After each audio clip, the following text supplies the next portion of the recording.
Prezados e queridos irmãos da TV Caminho Livre, graça e paz do Senhor Jesus, que aqui estamos nós para mais um vídeo. Gostaria de agradecer as orações dos irmãos, o apoio.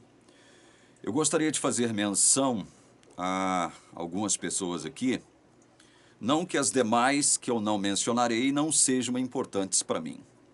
Não é isso que significa. Mas é porque essas pessoas às quais eu mencionarei aqui são pessoas que têm me ajudado de um modo muito especial. E é graças a ela que eu não estou passando necessidades. A irmã Meli, irmão Joel, a Luciana, dos Estados Unidos, a irmã Meli e Joel em São Paulo, a irmã Poliana, que eu não sei de onde é, o irmão Antenor e o meu amigo e irmão Sérgio Barbas, de Belém do Pará. Então, essas pessoas têm me ajudado de um modo tão especial que é graças a elas, graças a Deus em primeiro lugar e a elas em segundo plano, que eu não tenho passado necessidades aqui. Essas pessoas têm me ajudado muito aqui, muito. E eu louvo a Deus pela vida dessas pessoas, assim como louvo a Deus pela vida de todas as pessoas que, de um modo ou de outro, com um pouquinho aqui, um pouquinho ali, estão me ajudando. Louvo a Deus por todos vocês. Agradeço a Deus pela vida de vocês. E é graças a esse apoio que eu estou recebendo que nós vamos continuar na nossa missão de pregar o Evangelho, esse Evangelho eterno, maravilhoso, da graça do Senhor Jesus. Antes de partir para o tema proposto, que também é muito importante, gostaria de reforçar o nosso dever como cristãos, como cidadãos, como pessoas que querem o bem do nosso país. Não vamos deixar o ladrão de 9 dedos, juntamente com a sua corja, voltar ao poder. Essa gente corrupta que só produziu o mal ao nosso país. Nós não podemos deixar, temos que arregaçar as mangas e partirmos para mais uma batalha que determinará a vitória, a nossa vitória nessa guerra. É uma guerra do bem contra o mal. No segundo turno, nós vamos de novo votar no presidente Bolsonaro. Você que não votou em Bolsonaro, você que se absteve de votar, pense. Pense nos seus filhos, nos seus netos, na sua família. Pense no que você quer deixar de legado para os seus filhos, para os seus netos, para a sua família de um modo geral. Pense nisso. O que está em jogo, o que está em questão é a batalha, a guerra entre o bem e o mal. O mal você sabe quem é. Já esteve aqui e só produziu coisas ruins, só males produziu nesse país. Um povo corrupto, um povo mentiroso, um povo cínico, que defende pautas anti-evangélicas, anticristãs em todos os sentidos. Um povo anti-Deus, um povo comprometido com o diabo, com Satanás, com os principados e potestades do mal. Então, cabe a nós, cristãos, católicos e evangélicos, votarmos no presidente Bolsonaro no segundo turno e impedirmos essa corja de gente do mal voltar ao poder. Eu quero ler 1 Pedro, capítulo 1, do verso 10 ao verso 12. Foi a respeito desta salvação que os profetas indagaram e investigaram. Eles profetizaram a respeito da graça destinada a vocês, investigando qual a ocasião ou quais as circunstâncias oportunas que eram indicadas pelo Espírito de Cristo, que neles estava, ao predizer os sofrimentos que Cristo teria de suportar e as glórias que viriam depois desses sofrimentos. A eles foi revelado que não para si mesmos, mas para vocês, ministravam as coisas que agora foram anunciadas a vocês por aqueles que pelo Espírito Santo enviado do céu lhes pregaram o Evangelho. Coisas essas que os anjos desejam contemplar. Olha que coisa maravilhosa e ao mesmo tempo interessantíssima está dita aqui pelo apóstolo Pedro. Os profetas do passado profetizaram a respeito dessa graça que foi destinada a todos nós. A eles, diz Pedro, foi revelado que não para si mesmos, mas para nós, né? Pedro diz aqui, para vocês. Ministravam as coisas que agora foram anunciadas a nós, né? Por aqueles que pelo Espírito Santo enviado do céu, nos pregaram o Evangelho. Coisas essas que os anjos desejam contemplar. Salvação. O assunto da salvação desperta e despertou o interesse dos anjos. O assunto da salvação sempre despertou o interesse dos anjos. Era desejo dos anjos, sempre foi desejo dos anjos contemplar, vislumbrar, apreender, saber, entender, compreender o que significa esse negócio de evangelho. O que quer dizer esse negócio de redenção, de salvação? O que significa isso? Leiam comigo agora Efésios capítulo 3. Efésios capítulo 3. Vamos ler do verso 6 ao 12. O mistério é que os gentios são co-herdeiros, membros do mesmo corpo e coparticipantes da promessa em Cristo Jesus, por meio do Evangelho, do qual fui constituído ministro, conforme o dom da graça de Deus a mim concedida, segundo a força operante do seu poder.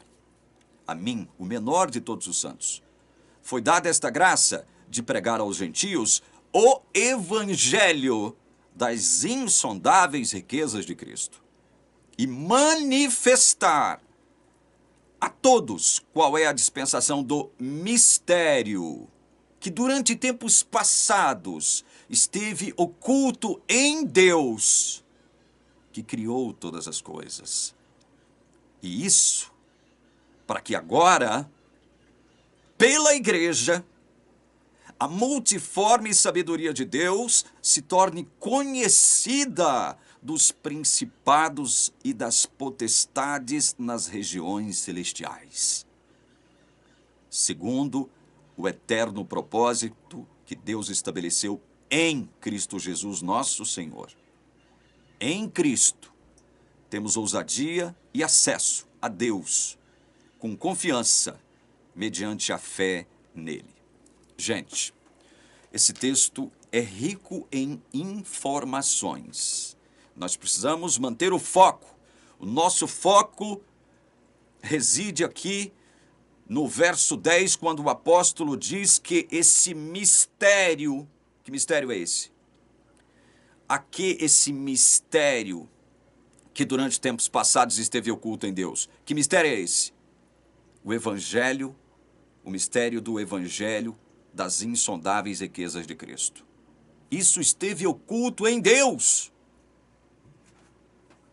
Mas agora, diz Paulo aqui no verso 10, e isso para que agora, pela igreja, a multiforme sabedoria de Deus se torne conhecida de quem mesmo? De quem? Dos principados e das potestades nas regiões celestiais, segundo o eterno propósito que Deus estabeleceu em Cristo Jesus, nosso Senhor. Pedro já dizia que acerca da salvação, os anjos desejavam contemplar esse conhecimento, mas não tiveram acesso a esse conhecimento. E Paulo diz aqui que foi propósito de Deus esconder esse conhecimento dos anjos. Conhecimento do que mesmo? Do Evangelho. das insondáveis riquezas de Cristo. Quer dizer que os anjos, olha, os anjos não tiveram conhecimento desse projeto de Deus chamado Evangelho. Isso foi mistério para eles. Esse mistério esteve oculto em Deus.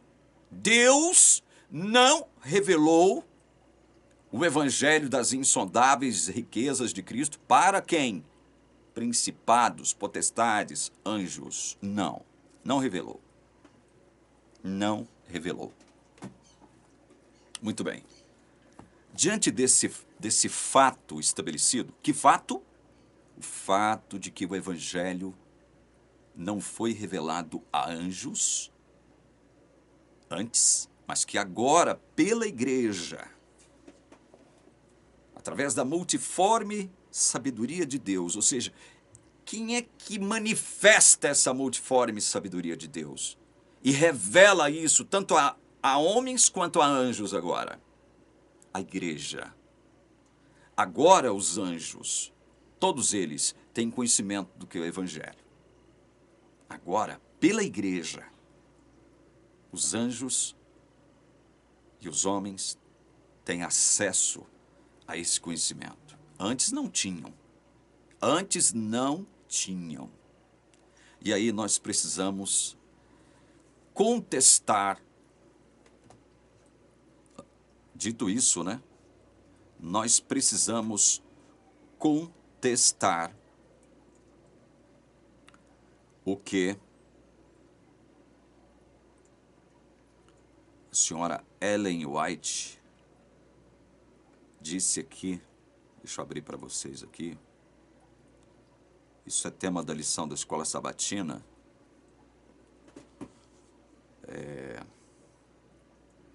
Do dia 29 de setembro agora, o último. Olha o que diz aqui na lição da Escola Sabatina, que tem como subtítulo a disseminação da descrença. Olha o que Ellen White diz aqui. Ellen White explicou que, abre aspas, em sua grande misericórdia, Deus suportou Satanás por muito tempo.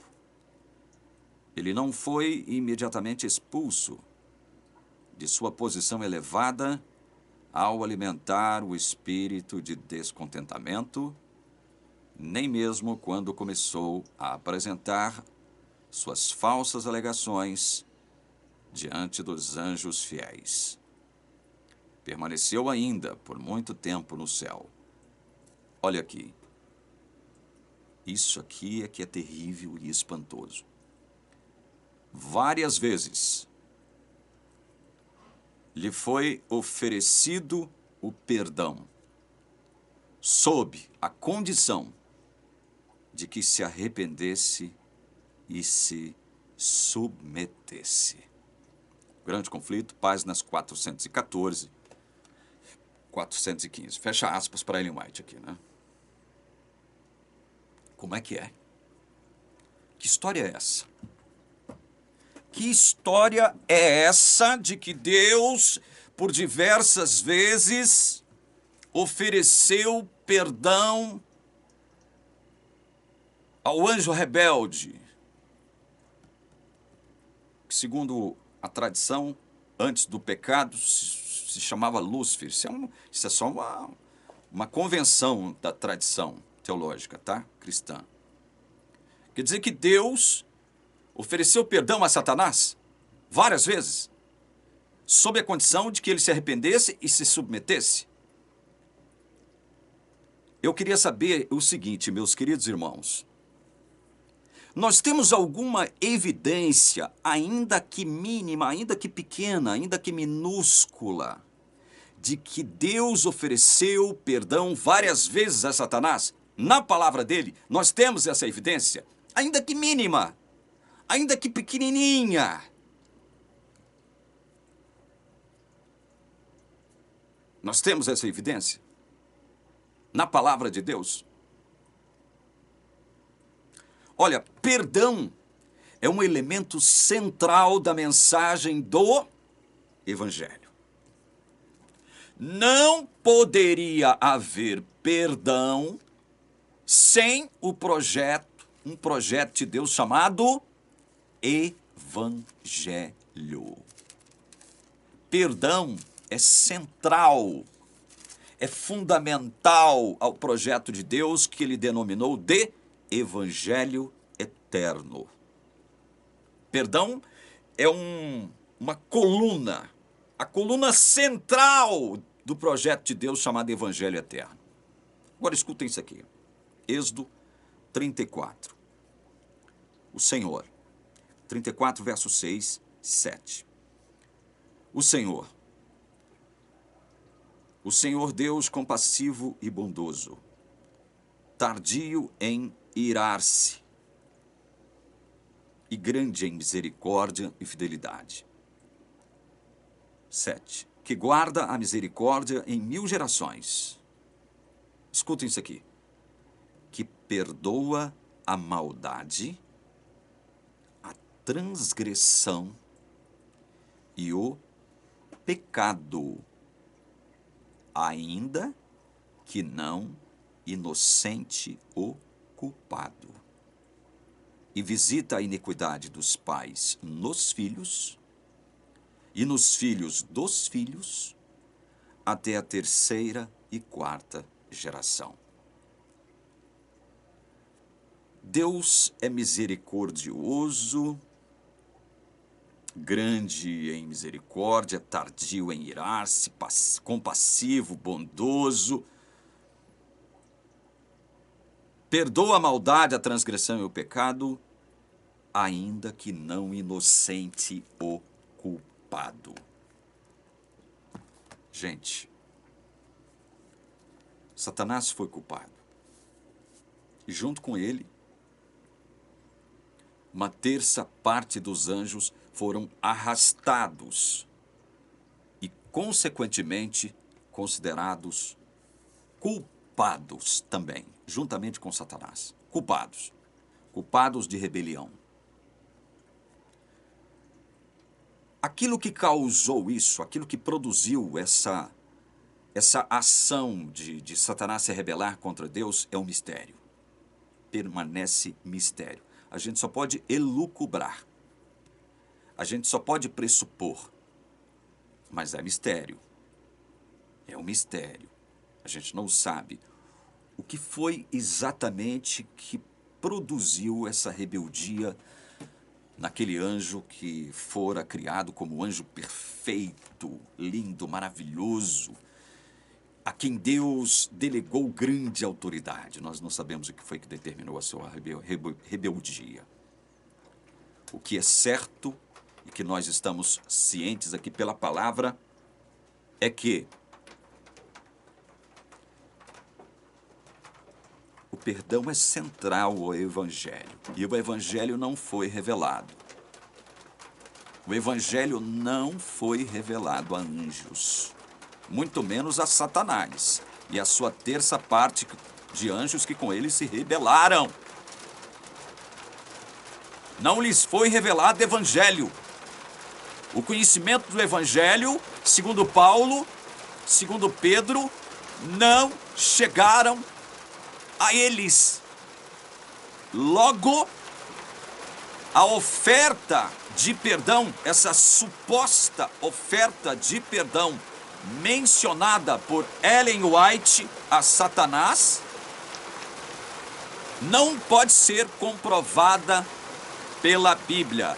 Essa oferta de perdão, que supostamente, segundo Ellen White, teria sido oferecido ao diabo, não pode ser comprovada pela palavra de Deus. E agora, vocês estão ouvindo o barulho da chuva caindo aqui agora em Goiânia. A chuva começou boa, forte. Então, meus queridos irmãos, se o Evangelho, cujo centro é o perdão, a coluna central é o perdão, não lhes foi revelado, segundo o texto bíblico, Eles não tinham conhecimento desse evangelho. Só agora, diz Paulo, é que pela igreja este evangelho foi manifesto tanto a homens quanto aos principados e potestades nas regiões celestes. Só agora, pela igreja, é que principados e potestades tomaram conhecimento desse evangelho pela igreja. Olha que privilégio Deus nos concedeu. Só agora, antes não. Paulo deixa claro que esse mistério esteve oculto em Deus, ou seja, Deus não manifestou, não revelou, não apresentou o evangelho para os anjos. Como então Deus poderia oferecer perdão a Satanás diversas vezes, sob a condição de que se arrependesse e se submetesse? Olha, o salário do pecado é a morte. Satanás, juntamente com uma terça parte dos anjos, pecaram. Sobre eles repousa a condenação da morte. Da morte. Para que eles pudessem escapar desta condenação da morte, assim como Deus fez conosco, alguém teria que morrer por eles. E não poderia ser um homem, não poderia ser a criatura humana, a pessoa humana, e sim uma pessoa angelical ou angélica. Estão entendendo? Com base em que eu estou dizendo isso? Porque para nos salvar, uma pessoa da Trindade teve que se tornar um ou uma de nós. Uma pessoa da Trindade teve que assumir em si mesma a condição de filho de Deus. Preste atenção no que eu vou lhes dizer agora. Preste atenção no que eu vou lhes dizer agora, acerca dessa questão de filho. Isso aqui é muito profundo. O conceito de filho entre as pessoas divinas da Trindade surgiu no âmbito do eterno propósito divino de simultaneamente criar e redimir uma raça para si mesmo. Então, quando foi que surgiu esse conceito de filho entre as pessoas da Trindade? Quando Deus se propôs criar e redimir uma raça para si mesmo. Simultaneamente, criar e redimir. Em Deus tudo é simultâneo. Nós não vamos compreender isso nunca. Toda pessoa divina é caracterizada pela ausência de um começo, de um princípio. Além de tudo, de fim. Toda pessoa divina é caracterizada pela ausência de um princípio e de um fim. Não pode haver princípio e fim, ou seja, começo e fim, em uma pessoa divina. Concordam? Acerca do verbo, foi dito o quê? Leiam comigo. O verbo é quem? Jesus, né? Leiam comigo aquele texto conhecidíssimo no início do Evangelho de João. No princípio era o verbo, e o verbo estava com Deus, e o verbo era Deus. Acerca do verbo foi dito que no princípio ele era Deus. No princípio ele era. Assim sendo, antes do começo de tudo, ele já existia enquanto Deus. Ele já existia enquanto Deus eterno, na companhia de Deus Pai, como ele mesmo diz aqui em São João 17, verso 5. E agora, ó Pai, glorifica-me contigo mesmo com a glória que eu tive junto de ti, antes que houvesse mundo. Então, ele já existia enquanto Deus eterno, na companhia de Deus Pai. E também na companhia do Espírito Santo, porque afinal de contas o Espírito é o quê? Vamos ler? Hebreus 9:14. Muito mais o sangue de Cristo, que pelo Espírito eterno a si mesmo ofereceu sem mácula a Deus, purificará a nossa consciência de obras mortas para servirmos ao Deus vivo. Cristo ofereceu seu sangue pelo Espírito eterno. Então, esse verbo, acerca do qual foi dito que no princípio ele era Deus, nós só temos que concluir que antes do começo de tudo, ele já existia enquanto Deus eterno, na companhia de Deus Pai e do Espírito eterno.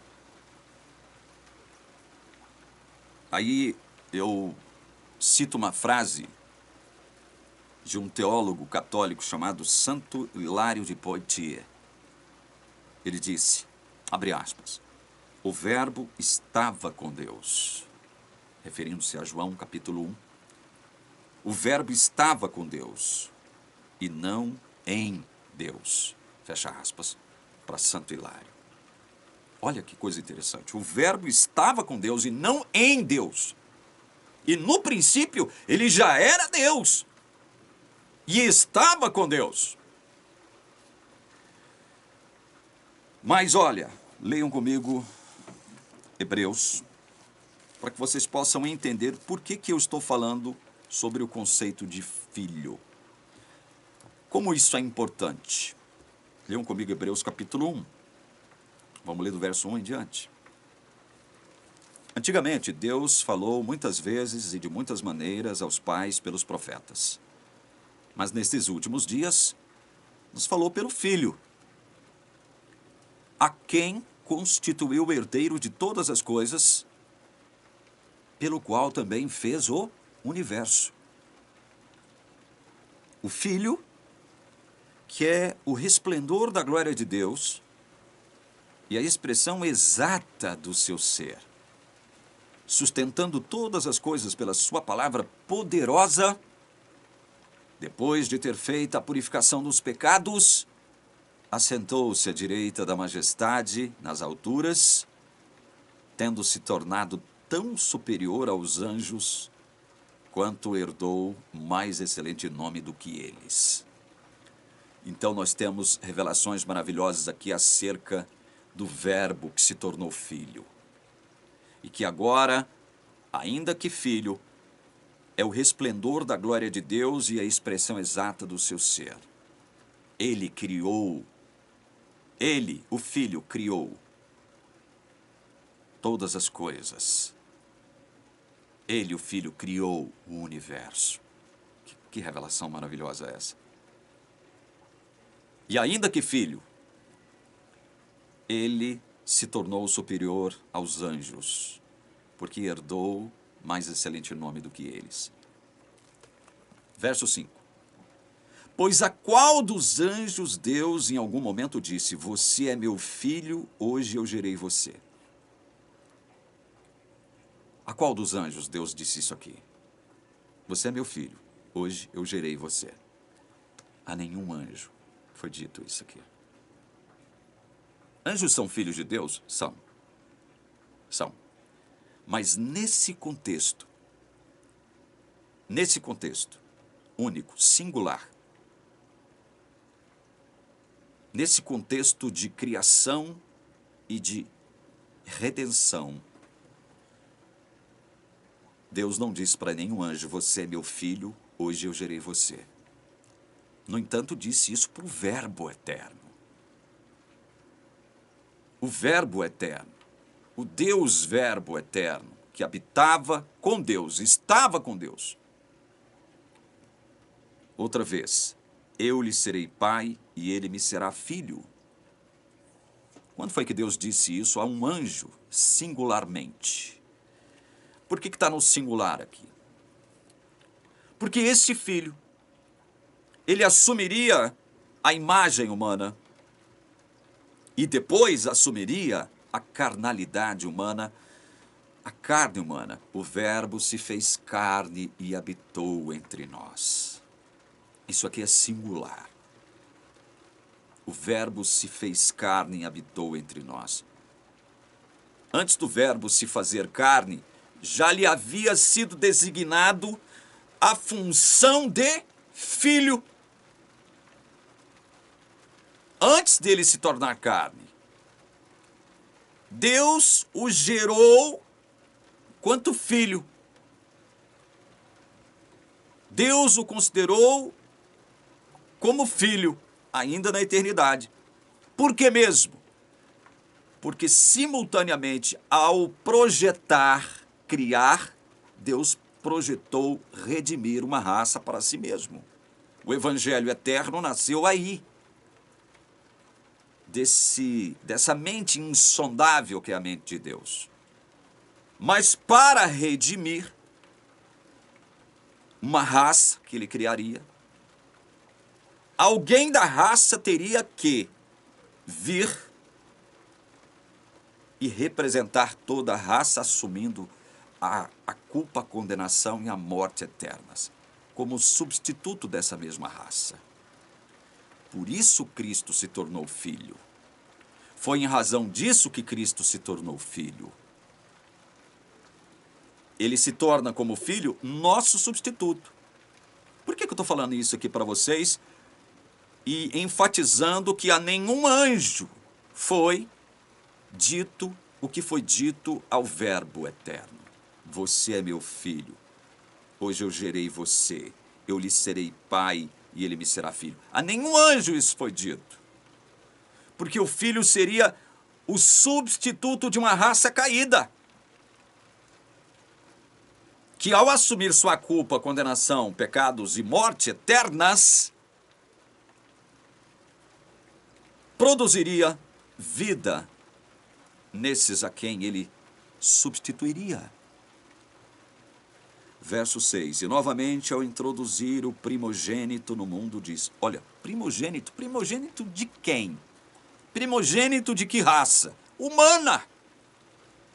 Por que Cristo é chamado de primogênito?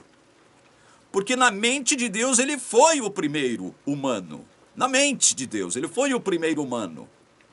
Veja, não estou afirmando que Cristo assumiu a carne humana no céu, na eternidade, antes de se tornar um de nós aqui na terra. Não é isso que eu estou dizendo, pelo amor de Deus. Não entendam isso. Estou dizendo que ele assumiu uma condição humana, ainda na eternidade. É diferente. Quando ele assume o papel de filho atribuído a ele pelo próprio Deus. Esse papel de filho foi atribuído ao Verbo eterno pelo próprio Deus Pai. Entendam isso. É diferente de eu dizer, olha, Cristo ainda na eternidade assumiu a carne humana. Não. Estou dizendo que ele assumiu algo semelhante a uma forma humana, uma condição humana. Eu não saberia explicar com detalhes isso. Mas ele assume a condição de filho ainda na eternidade. E por ter assumido a condição de filho ainda na eternidade, é como eu disse aqui, se tornou filho na eternidade, porque se tornaria um de nós na terra, habilitando-se desse modo a ser nosso substituto na condenação e morte eternas. Ele só se tornou apto a ser nosso substituto na condenação e morte eternas, porque lá na eternidade, antes de se tornar carne, ele havia assumido a condição de filho. E Deus não atribuiu a nenhum anjo, singularmente falando, essa atribuição de filho. Ou uma atribuição de filho, ao mesmo tempo representativa de uma raça. O que eu quero dizer com isso?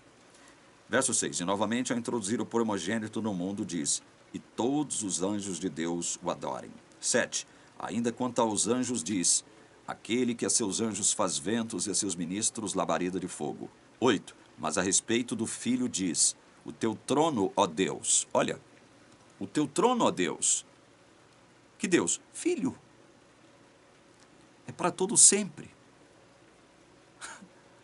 É como Santo Hilário de Poitiers disse. O Verbo estava com Deus no princípio, não em Deus. O Verbo estava com Deus, não em Deus. E Santo Hilário diz mais: sem princípio já está junto de Deus aquele que era antes do princípio. Olha como isso é profundo. Sem princípio, ele está falando acerca do Verbo, do Filho. Sem princípio já está junto de Deus aquele que era antes do princípio. Ou seja, porque no princípio ele já era Deus e estava com Deus. E aqui no verso 8 de Hebreus 1 diz: mas a respeito do Filho, diz. O que diz o Pai a respeito do Filho? O teu trono, ó Deus, é para todo sempre. É no sempre que Deus Pai, Deus Filho, Deus Espírito Santo estão. Cetro de justiça é o cetro do teu reino. Amaste a justiça e odiaste a iniquidade. Por isso, Deus, o teu Deus te ungiu com óleo de alegria como a nenhum dos teus companheiros. Que companheiros são esses? Os anjos. Os anjos. Diz ainda, verso 10. No princípio, Senhor, lançaste os fundamentos da terra, e os céus são obra das tuas mãos. Eles perecerão, mas tu permaneces. Todos eles envelhecerão como veste, como manto tu os enrolarás, e como roupas serão igualmente mudados. Tu, porém, és o mesmo. E os teus anos jamais terão fim. Do 13. Ora, a qual dos anjos Deus em algum momento disse: sente-se à minha direita, até que eu ponha os seus inimigos por estrado dos seus pés? A qual dos anjos Deus disse isso aqui? 14. Não são todos eles anjos, espíritos ministradores, enviados para serviço a favor dos que hão de herdar a salvação? Deus não disse a nenhum anjo: sente-se à minha direita, até que eu ponha os seus inimigos por estrado dos seus pés. Deus não ofereceu salvação nem evangelho aos inimigos do Filho. Quem são os inimigos do Filho referidos aqui em Hebreus? Quem são os inimigos do Filho? Satanás e a terça parte de anjos que com ele se rebelaram. Esses são os inimigos.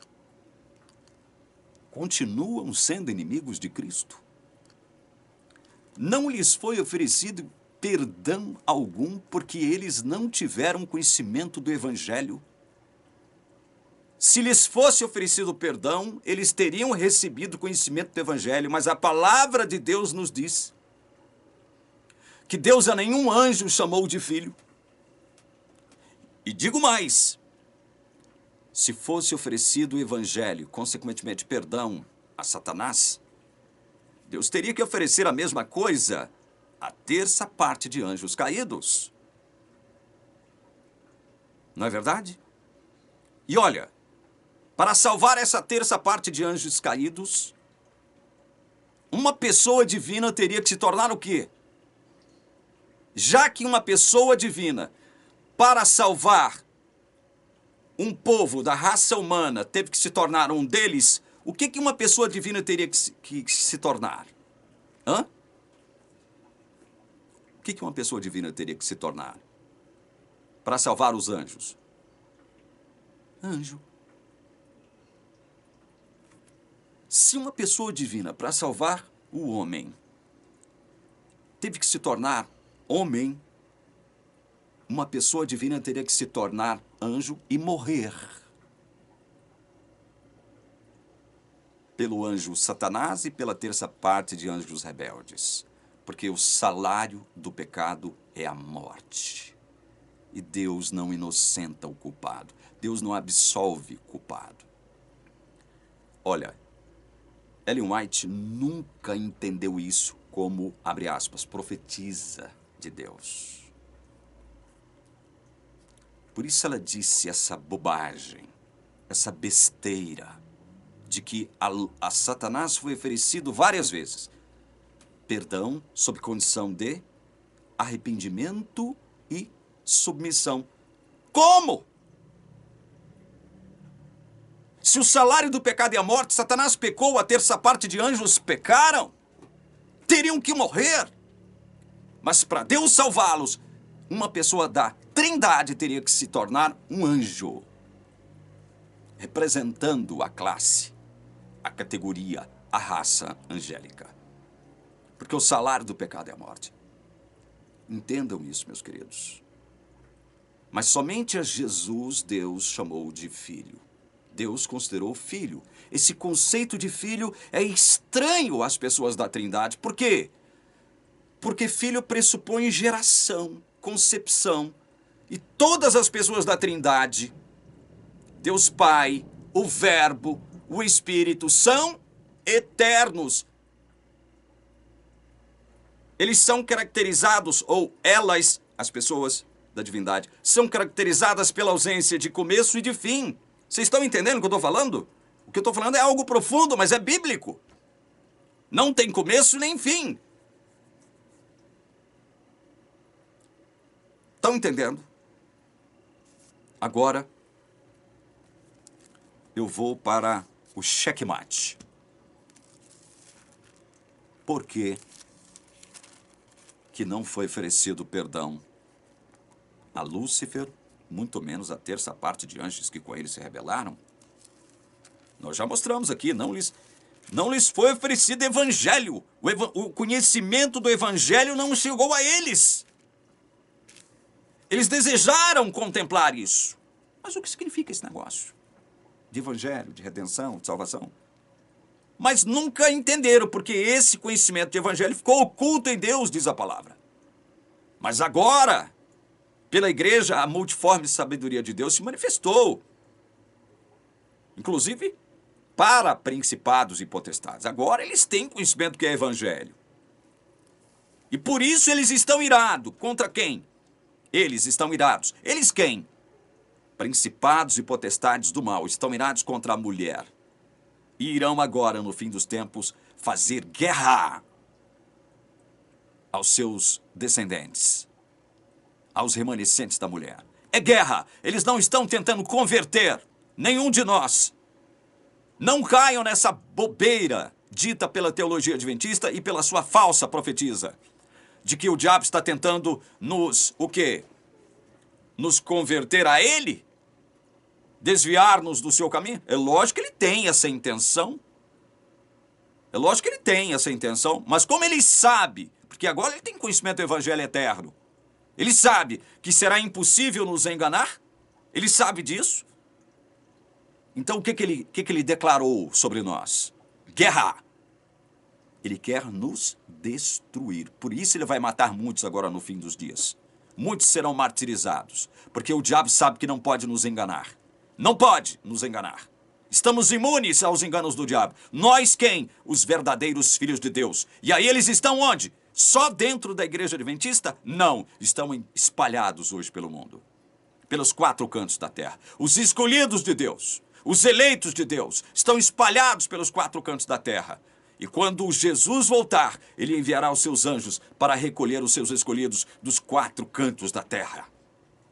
O diabo está irado contra a igreja de Deus e os seus remanescentes e irá fazer guerra, mais do que ele já fez, porque ele sabe que ele não pode nos enganar. Por isso é que o Apocalipse diz em 13:8 e 17:8 que só adorarão a besta todos aqueles que nunca tiveram seus nomes inscritos no livro da vida. Todos foram perdidos desde a fundação do mundo. Todos estavam perdidos. Nunca foram filhos de Deus. Nunca foram cristãos de verdade. Nunca, portanto, nunca tiveram seus nomes inscritos no livro da vida, para que depois pudessem ser apagados caso se desviassem, caso se apostatassem. Como vai dizer essa falsa profetisa Ellen White. Essa mulher é mentirosa. Essa mulher através de seus escritos, porque já morreu. Ela é mentirosa, ela é desonesta. Ela é falsa profetisa.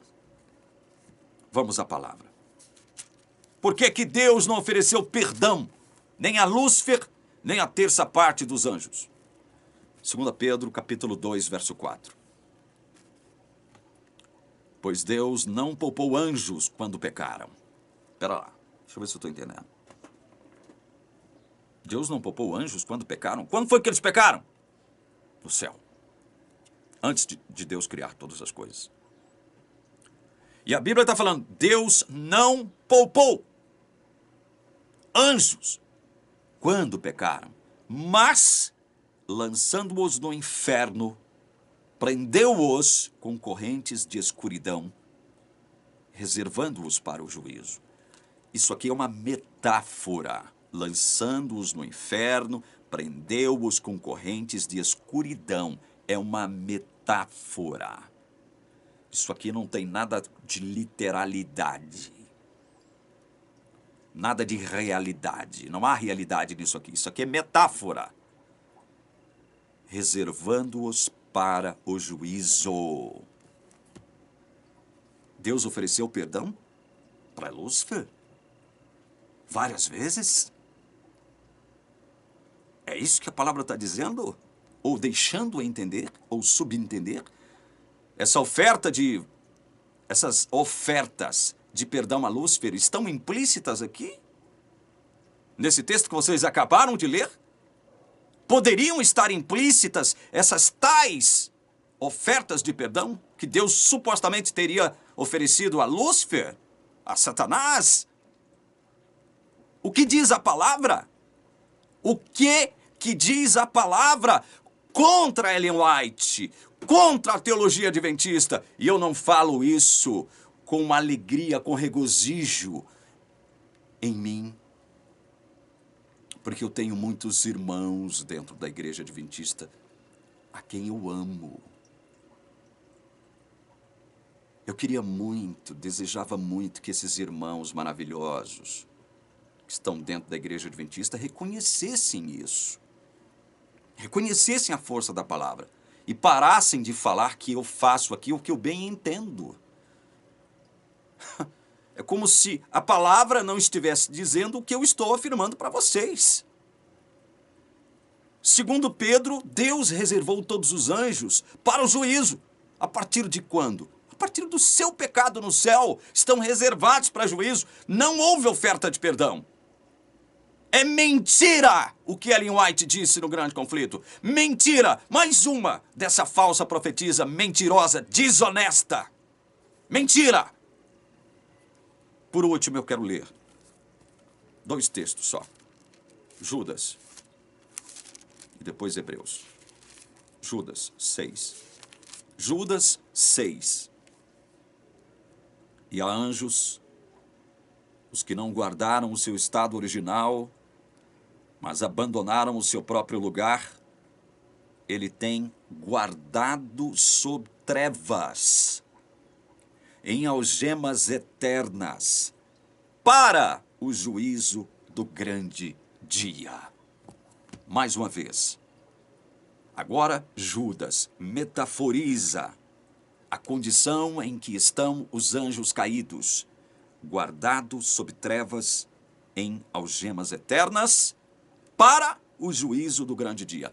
Eu pergunto mais uma vez a você, meu irmão adventista, a você, especialmente você, que diz que eu faço aquilo que eu bem entendo, que eu não tenho vergonha na minha cara de ficar falando mal da igreja adventista. Eu não falo mal da igreja adventista. Eu critico, fundamentado na palavra, a teologia adventista.